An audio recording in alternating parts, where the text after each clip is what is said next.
Assalamualaikum warahmatullahi wabarakatuh. Kami dari kelompok 3 ingin membahas mengenai metode penelitian kepustakaan atau library riset. Langsung saja pada pembahasan yang pertama, yaitu pengertian dan tujuan penelitian kepustakaan. Penelitian kepustakaan atau library riset merupakan jenis penelitian yang dilakukan dengan cara menelaah berbagai sumber literatur seperti buku, jurnal, artikel ilmiah, dan dokumen lain yang relevan dengan topik yang dikaji. Penelitian ini tidak mengharuskan peneliti untuk turun langsung ke lapangan, melainkan berfokus pada pengumpulan data dan informasi melalui literatur yang sudah ada. Dengan kata lain, penelitian kepustakaan merupakan kajian teoritis yang bertujuan memperdalam dan memperluas pemahaman terhadap suatu topik berdasarkan data yang telah dipublikasikan. Nah, untuk tujuan dari penelitian kepustakaan ialah untuk memperoleh pemahaman mendalam mengenai suatu konsep atau fenomena berdasarkan teori dan hasil penelitian yang sudah ada. Dan penelitian kepustakaan itu bisa untuk memperoleh landasan teori dan pemahaman yang mendalam mengenai suatu konsep atau fenomena tertentu. Melalui kajian pustaka, peneliti dapat yang pertama melakukan dan memahami teori-teori yang relevan sebagai dasar berpikir dalam penelitian. Yang kedua, menganalisis serta membandingkan pandangan para ahli serta diperoleh pemahaman yang lebih komprehensif. Yang ketiga, mengembangkan kerangka berpikir dan hipotesis penelitian yang logis dan terarah. Mungkin itu yang dapat saya sampaikan dari pengertian dan juga tujuan penelitian kepustakaan. Untuk selanjutnya akan disampaikan oleh teman saya. Untuk waktu dan tempat dipersilakan. Baik, pembahasan selanjutnya setelah pengertian dan tujuan penelitian adalah langkah-langkah penelitian kepustakaan. Langkah-langkah penelitian kepustakaan yang pertama yaitu menentukan topik dan fokus penelitian. Hal ini dilakukan dengan menetapkan tema utama yang akan diteliti agar fokus pembahasan ini lebih spesifik dan sesuai dengan tujuan penelitian. Misalnya yang akan dibahas ini mengenai topik dampak penggunaan AI terhadap kemampuan menulis bagi siswa sekolah dasar. Langkah kedua yaitu menelusuri sumber literatur. Pada tahap ini yaitu dengan mencari berbagai sumber informasi yang relevan seperti dalam buku, jurnal, artikel ilmiah, atau sumber daring yang kredibel untuk mendukung topik penelitian. Langkah ketiga yaitu mengevaluasi dan mengorganisasi sumber, yaitu dengan menilai keakuratan sumber. Setelah bahan terkumpul, kemudian mengelompokkannya berdasarkan tema agar mudah untuk dianalisis. Langkah selanjutnya yaitu menganalisis dan mensintesis informasi. Pada tahap ini dilakukan membandingkan berbagai pendapat ahli serta menilai persamaan dan perbedaan, juga menemukan temuan baru terhadap topik penelitian berdasarkan literatur. Tahap terakhir yaitu menarik kesimpulan. Pada langkah ini dilakukan dengan menarik hasil akhir penelitian berdasarkan analisis dan sintesis yang telah dilakukan. Seperti dalam tema tadi tentang dampak penggunaan AI terhadap kemampuan menulis bagi siswa. Jadi di sini diuraikan mengenai pemahaman baru tentang bagaimana AI itu berdampak pada kemampuan menulis bagi siswa sekolah dasar. Melanjutkan materi setelahnya, yakni yang ketiga, perbedaan penelitian kepustakaan dan penelitian lapangan. Aspek yang pertama, sumber data.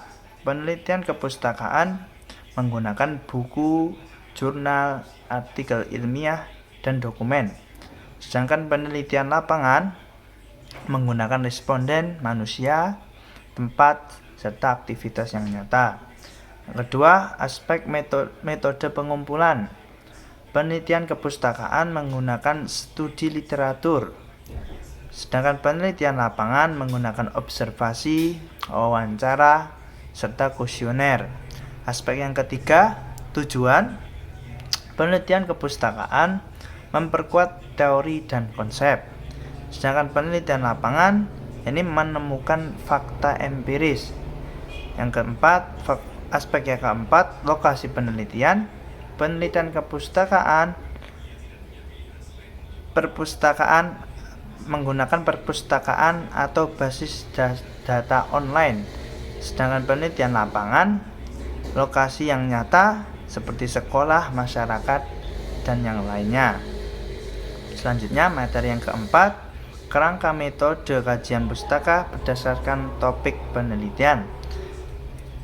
Yang pertama, topik kajian kami menggunakan dampak penggunaan AI terhadap kemampuan menulis siswa sekolah dasar. Yang kedua, sumber utama kami menggunakan sumber buku-buku pendidikan, jurnal teknologi pembelajaran, penelitian terdahulu tentang literasi digital anak, dan artikel ilmiah terkait AI. Yang ketiga, fokus analisis kami bagaimana AI mempengaruhi proses berpikir dan menulis siswa. Poin keempat, pendekatan teoritis. Kajian ini didasarkan pada teori konstruktivisme yang menekankan pentingnya keterlibatan aktif siswa dalam proses belajar. Yang poin terakhir, hasil sintesis menemukan bahwa keseimbangan antara pemanfaatan AI sebagai alat bantu belajar dan pentingnya penguatan kemampuan berpikir kritis serta keterampilan menulis sendiri. Ya, memasuki bab ketiga atau materi selanjutnya yaitu analisis dan aplikasi kasus. Untuk poin yang pertama yaitu konsep kecerdasan buatan berupa AI atau Artificial Intelligence dalam pendidikan. Jadi, AI atau Artificial Intelligence merupakan salah satu cabang ilmu komputer yang lebih menekankan pada kekuatan mesin yang digunakan untuk menirukan cara berpikir manusia dan bertindak manusia. Dalam konteks pendidikan sendiri, AI ini digunakan dalam proses pembelajaran oleh siswa dan guru. Seperti halnya memberikan umpan balik secara otomatis, menilai tulisan, hingga memberikan teks yang digunakan untuk proses pembelajaran.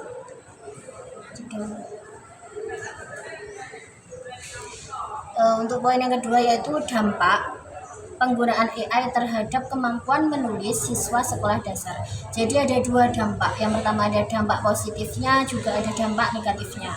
Untuk pertama yaitu dampak positifnya berupa membantu siswa dalam menemukan ide dan memperbaiki struktur kalimat. Yang kedua, meningkatkan kesadaran siswa terhadap kesalahan penulisan dan memotivasi mereka untuk menulis lebih baik lagi. Untuk yang ketiga, mempercepat proses belajar karena memberikan umpan balik instan tanpa harus menunggu koreksi dari guru. Yang kedua ada dampak negatifnya. Yang pertama yaitu siswa cenderung menyalin hasil yang diberikan mesin tanpa memahami proses berpikir di baliknya. Yang kedua, memiliki tingkat kreativitas dan kemampuan menyusun argumen yang lebih rendah dibandingkan siswa yang menulis secara manual. Dan yang terakhir, AI juga menimbulkan kekhawatiran terhadap kejujuran akademik. Siswa dapat dengan mudah menghasilkan karya tulis tanpa benar-benar belajar menulis. Terima kasih.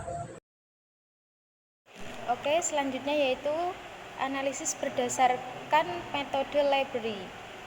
AI sebagai media pembelajaran adaptif. Berdasarkan hasil analisis terhadap jurnal-jurnal pendidikan digital, AI terbukti dapat menyesuaikan kesulitan materi sesuai kemampuan siswa. Yang kedua yaitu AI dan pengembangan literasi digital.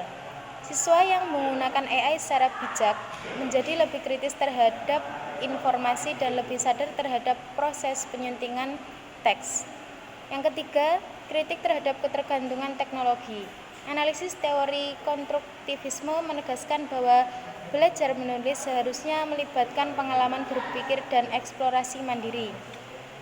Kesimpulan, berdasarkan hasil library research dapat disimpulkan bahwa kecerdasan buatan memiliki potensi besar dalam mendukung kemampuan manusia siswa sekolah dasar asalkan digunakan secara proporsional, etis dan didampingi guru. Sekian, terima kasih. Wassalamualaikum warahmatullahi wabarakatuh.